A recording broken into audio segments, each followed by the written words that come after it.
What's up mga ka-jam? Natatakot ka bang gamitin yung pinakapaborito mong sapatos baka kasi madumihan or mabasa?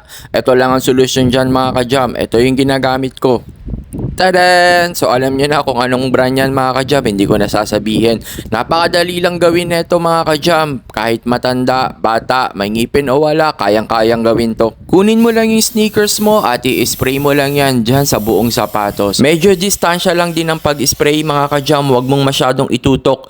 Pag tutukan talaga, dyan ka magaling charot. So ganun din ang gagawin mo sa kabila, i-spray mo lang din yan. And then, after yan, patutuyuin mo lang siya in 10 minutes time. Pag natuyo na, balik ka uli dun sa unang procedure, spray ka uli. Diba? Napakadali lang gawin. So, protected na yung sapatos mo. If ever mabasa man yan or madumihan, pupunasan mo lang yan. So, yun ang purpose niyan mga ka-jam. Mabilis matatanggal ang dumi.